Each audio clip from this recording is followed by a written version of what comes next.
Hello everyone, and welcome to AustCham Thailand's Business Connections community, where we provide a snapshot of what's happening in the Australian Thai business community. I'm your host, Brenton, the Executive Director, and for today's special first episode, we'll be joined by our President and two Vice Presidents of AustCham Thailand. Stay with us.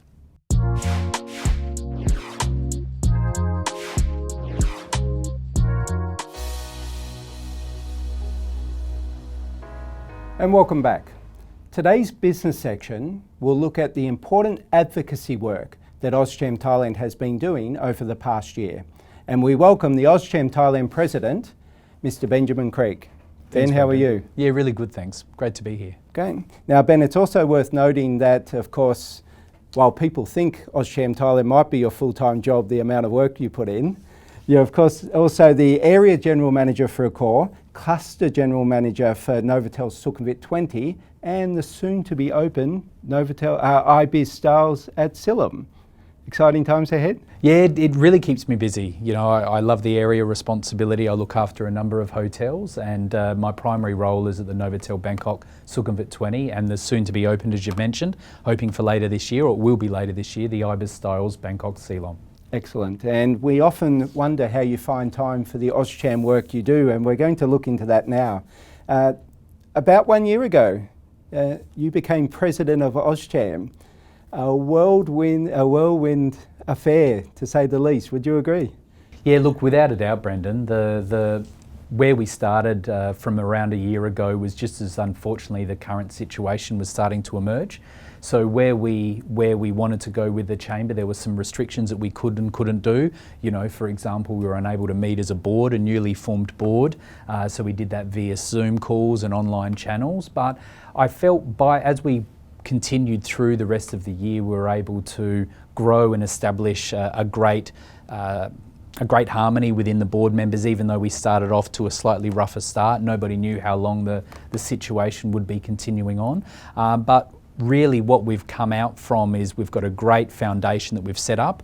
I'm really excited by what we were able to still achieve with all of the challenges that we had last year. And more importantly, the FCA, so the Foreign Chamber Alliance, which is something that's been around for some time, we're able to really grow on that and partner with our other chambers, as well as do some great advocacy work with the Australian Embassy. So the FCA, as you mentioned, I'm sure our members will remember back to March, April, May, and the tumultuous times they were going through themselves. So the Chamber, of course, and our directors running their own businesses and also having to act on behalf of the members really was quite an extraordinary effort, I must say. And one of the real wins to come out of what was a difficult time was the partnership with the FCA chambers, particularly the letters that were passed on to ministries, etc. So can you tell us a little bit about how they came about?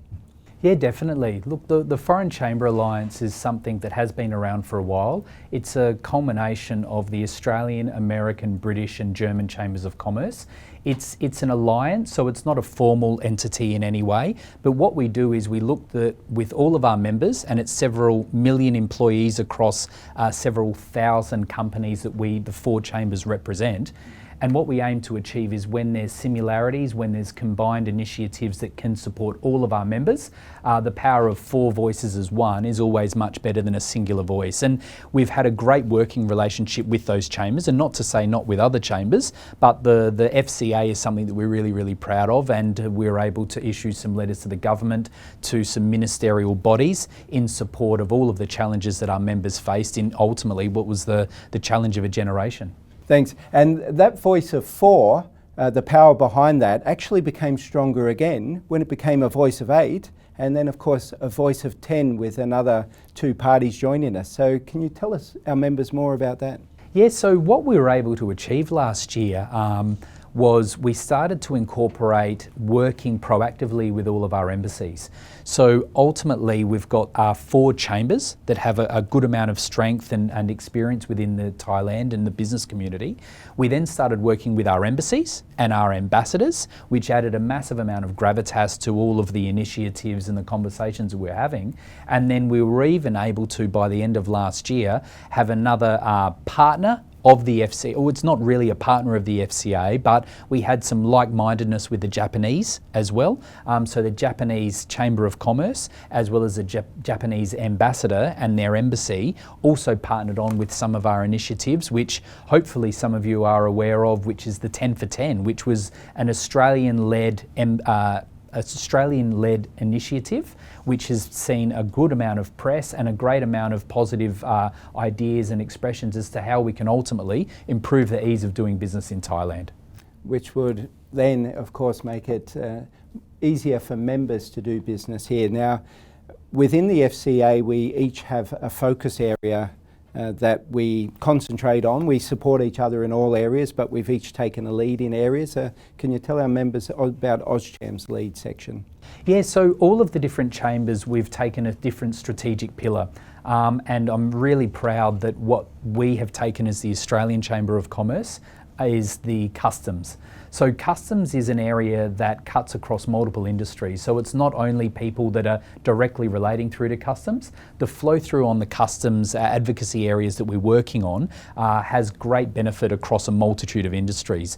So we've now set up an institutionalised quarterly meetings with the Customs Department, which is something that we've never done before in the past. We've had some great meetings with the Deputy General Director of the Thailand Customs Department, as well as we had an informational and educational session that we held at the Australian Embassy. And from that, with the great work that our governments have done in the past for free trade agreements, we've been able to then achieve even more, not only educating our members, but being able to take some of our challenges that our members are facing directly through to the customs. And what we want to achieve is a great relationship, because from the relationship, our members will then benefit from the great work that's been done off the FDAs and the FTAs and the other achievements as well. The other thing that's really, really exciting about the customs advocacy work that we're doing is the Customs Alliance. So again, it's something that's been done for a number of years, but we really took that initiative and how we could drive that further for the benefit of our members. And we've got some exciting developments that we're currently working on with the Customs Department, and we hope to be able to release that information as the year progresses. And most of that work is done in partnership with the Australian Embassy as well. So is it fair to say the relationship with the Chamber and the Embassy is at an all-time high? And yeah, I think what's really important is one of the strengths of our Chamber, and we're one of the largest chambers in Thailand, has been the work that we do collaboratively with the Embassy. And all of our ambassadors in the past and the great and amazing team with AusTrade, as well as all of the other facets of the Australian Embassy, have always contributed to the success of AustCham. But I do feel quite proud at what harmony and synchronisation and what we're moving forward to at the moment. We've got some amazing support by Alan McKinnon, the Australian ambassador to the Kingdom of Thailand, but also the great work that's been done on AusTrade and other areas just really strengthens, and what we aim to achieve is long-term benefits for all of our members and the ease of doing business for Australian companies in Thailand, Thailand companies in Australia, and overall improving that. And I think when you add the Embassy to what we're doing with all of the collaborations on the FCA, all things work in great harmony and partnership with each other, and the end result will be better for our members. Yeah. So just as a final word to both our members who are watching and potential members as well, how can they get more involved? Why should they join? Look, AustCham has always prided itself on a number of different initiatives. We're a great networking chamber. We've got the single best networking event every single month of the year. And even we were able to see during COVID times, we did a Sundowners event virtually. And then we've been able to carry them back forward, working safely within all of the restrictions within the government and how we're able to do that. So the Sundowners is a great platform for new members and even members that are considering joining to come and experience what AustCham can provide, as well as business, connection and community. The three key pillars of what we achieve with AustCham all show themselves within the Sundowners event. But on top of the Sundowners event, new members that aren't sure what we would be able to provide, it's a matter of reaching out, whether it's yourself, whether it's myself. We've got an amazing board of directors, as well as past presidents and past directors that are always willing to share their time. And it's all about just asking the questions. So we've got an amazing website that was only relaunched last year that has a good amount of information on that. But if you want any more information, it's just a matter of picking up the phone. We're always free to catch up for coffee, but there's no better opportunity to come to one of our Sundowners events and meet all of our members and hear from them why they join and why they keep on joining. Absolutely. Sundowners, of course, the premier networking event in Thailand. Benjamin Krieg, President of AustCham Thailand, thank you for joining us. My pleasure. Thanks so much. Coming up next, we have our connection section, and we're going to take a look at the Heart of Hua Hin with Kun Lak. Stay with us.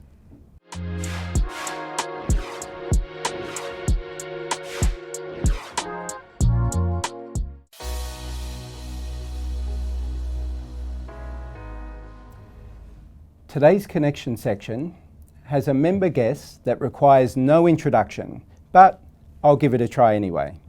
She's the Vice President of AustCham and a long-serving board member. She's the President of the Australian Alumni Association and owner of Laksasubha Kridakon Hin Resort. I'm of course talking about Momlom Laksasubha Kridakon. Kun Lak. Kun Lak, how are you? How are you, Brenton? Good. Good to be here. Thanks for coming in. Okay. So Kun Lak, I thought we'd start by talking about Laksa Bar Resort. I've stayed there before. It's a wonderful hotel. But for those of our members who haven't been there, can you give a snapshot of what to expect? Actually, my property is actually in the middle of Hua Hin, the beachfront, and it has 65 villas with 2 pools, 1 infinity pool on the beach, and 4 restaurants outlets together with a spa and a gym as well. We do have meeting facilities in the library where there's a lot of photos of my family, and it does tell a lot of stories if you visit the library as well, but it's also used as partially for a meeting room. And of course you mentioned the family and the history there. For me, probably the most fascinating thing about your resort is the history. Can you let our audience know that special, unique fact? That's correct, because my great-grandfather, Prince Nared Kridakon, is the one who discovered Hua Hin, and actually the land belongs to him and I've inherited that piece of land. And the landmark of Hua Hin is actually in front of my house. All the rocks and everything just standing right in front of my hotel. It's amazing. So the Hua stone, which you would say is the heart of Hua Hin, is located at Laksasubha Kridakon Hin Resort. So we've got some more, I'll say more, we've had a couple already, long weekends coming up, Songkran's just around the corner. Why would people travel to Hua Hin? I think it's very, very close to Bangkok. I do usually drive on a weekly basis to manage my resort, which is only 2.5 hours with not any traffic now. So it's very easy drive, you know, and then you don't have to fly, you can come back anytime. So I think it's just the next thing to get away from home, from Bangkok, to be away in the ocean. It's a great place. The beach is beautiful and clean, especially at the moment.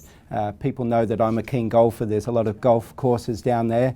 What are some other attractions that There's a few water parks and everything, as we all know, for the families, the vineyards and everything. So everything is actually there within a driving distance from Hua Hin City. With like 20 minutes, you can actually do a lot of visiting on many sightseeing places there. Yeah. Kun Lak, as I mentioned at the beginning, you've been on the board for quite some time now in 2 stints. So you've been involved with AustCham, you've done a lot for the Chamber, we can certainly say that. Can you give us your perceptions on the past X amount of years? You know, like I've been on the board for 13 years, starting with a portfolio of the alumni, which I'm still looking after that. And through the years, I've started being more involved with the tourism subcommittee, which because I have a hotel as well, and the education, again, which links with the alumni. And then later on with the SME, which I'm also part of the Small Businesses Enterprise.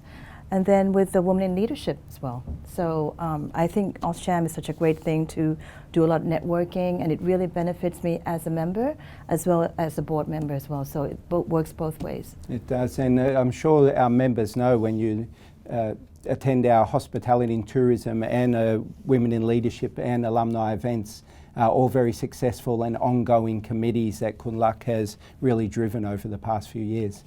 Can we be a little more personal now, Kun Lak? Okay. Kun Lak has had some wonderful news over the past couple of weeks for both of her children, starting with your daughter Can you share the news? My daughter is also, both my children are actually Australian alumni. My daughter actually graduated from Melbourne University and Monash, and she's a play therapist for children. Now she's just given birth 2 weeks ago, so I'm officially a grandmother. I'm very excited. And doing work for AustCham and being a grandma, it gives me a really good balance. Yes. Kun Lak, any recommendations you could give to the AustCham members about getting more involved, or those who aren't members yet, why they should join? I think if once you are part of AustCham, try to be part of the subcommittee, because I think we're doing it because for all of you who wants to join, you can have a voice in the decision making, and it might relate to your business. So do join and do become part of the subcommittees. Excellent. So for anybody travelling to Hua Hin, you're looking for a holiday destination, weekends, long weekends, Songkran, why not stay in the heart of Hua Hin at Laksa Bar Resort? Kun Lak, thank you very much. Thank you, you're welcome. Thank you. Coming up next, we go to community and we welcome the chairman of the Advance Australia Council, Brenton Mauriello. Stay with us.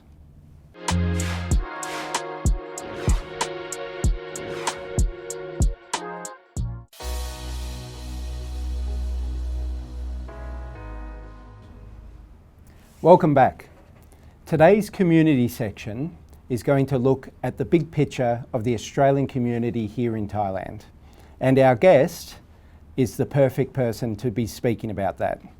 AustCham members will know him first as the Executive Chairman of DWP, also as the Vice President of AustCham Thailand and AustCham ASEAN, the former President of AustCham Thailand and AustCham ASEAN, the current Chairman of the Advance Australia Council, and importantly, a champion of Brand Australia, Brenton. Thank you very much for the introduction. Brenton Mauriello, everyone. Brenton, thanks for joining us. Thank you. Nice to be here. So the last of the long introduction I provided was Chairman of the Advance Australia Council. Can you let the audience know, for those who aren't aware of what it's doing, what is exactly the Advance Australia Council? Sure, I can do that. The Advance Australia Council is a relatively new organisation. We started, I think, in 2019. It grew out of an idea which I had run actually past, first of all, it was Julia Bishop and later Simon Birmingham, both of whom thought it was a good idea. And what it was, and what it is to create an organisation around which Australian organisations based in Thailand can coalesce. They would be independent, but through the Advance Australia Council, we can come together on a regular basis, exchange knowledge and ideas, perhaps help each other, really with the impact to try and increase Brand Australia and our impact within the Thai community. We do a lot of great work here in Thailand over many, many years. And if you look at some of the members of AustCham, has been around 3 years, ANZWIG 65 years, in the previous segment with Kun Lak, the alumni for 15 years or 16 years or so. So that we've got a great base here in Thailand, but we're all working relatively independently, and of course including the embassy and the great work of Austrade and the embassy itself. But working independently rather than coalescing and working together and seeing how we might help each other to really lift and exponentially increase our impact here in Thailand. So that's the idea around the Advance Australia Council. Great, and you did mention a few of the members there. Who are the members of the AAC? We have several members. There is first of all, AustCham, of course, thank you very much. We also have the Embassy and the Social Committee at the Embassy. We also have ANZWIG. We have Hellfire Pass. We have charitable organisations, Hands Across the Water and a few others who have joined us. We have the alumni. I've probably missed a couple in there. The Thailand Australia Technical Services Centre, thank you very much. TATSC. Thank you very much. I do get confused with all the acronyms.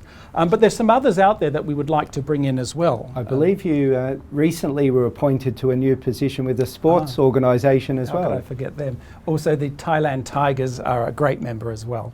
Now the AFL International Thailand Tigers, which is terrific. So we have some great Australian-focused institutions, a lot of them in the charitable field, in business, but we have come together on several occasions. We've actually run or helped run an event at the Embassy, 2 events at the Embassy. That's right, Advance Australia Fair and then the Correct. Christmas barbecue. Correct, which is something we'd like to work with the Embassy on and try and do more of. But there's a lot more that we can achieve, and that's really what I'd like to say here is that, you know, throughout, we were in a little bit of a hiatus with COVID, but we're back on track, and for 2021, 2022, we have some strategic goals. I have a vision, what I'd like to see from the Advance Australia Council, and perhaps that's a shop face somewhere. I mean, we've all seen the Alliance Francaise and the British Council and the American Alumni Association and the British Council. Where is it for Australia? What is it for Australia here in Thailand? And this is our backyard. It's Australia's backyard. So I would really like to see something where we're out there, where Thais can come, learn about Australia, be introduced to those independent organisations that I mentioned, and then hopefully engage with Australia. Conversely, Australians coming here might like to tap in and see what else they can do working with Australian organisations based in Thailand. A lot of our CSR work and so on. Great work done by Thailand Tigers, Hands Across the Water, ANZWIG and so on, and AustCham, of course, as well. So there's a lot of things that we can do together as an Australian community. Okay. How does this compare to other councils like this in the region or the world? Well, actually, there are none. Right. We have an advance.org that's based in Hong Kong, and it receives government funding. We have no funding, so really we're out there for sponsors and for help and for people who want to give a bit of their time. We're trying to organise what that would look like, but we will be making a call to the great Australian community out there and the Thai community to join in, of course. But there really is nothing like it, which is why it sort of grabbed the attention of Simon Birmingham and of Julia Bishop at the time. Of course, we didn't get any money from them, but that's not the point. We can do that. We've done it on our own before, and we'll do it on our own again. Good. So, Brenton, how can people get involved in any part of AAC? I'm, of course, always looking to get new members for AustCham, and you can contact me if you'd like to join, but I also push for people to join ANZWIG, the alumni, the Thailand Tigers, get involved in all aspects. How can they get involved? Well, we'll be making a call in the next few months. As I said, we've been in a bit of a hiatus, but we will be needing some assistance, and they can get in touch with yourself or with myself directly, and then from there we can work out how you could contribute to the Advance Australia Council. Great. Well, Brenton, thanks for joining us. Absolute pleasure, anytime. And thank you for joining us. Tune in next week. This is AustCham Thailand, and we mean business, connections and community.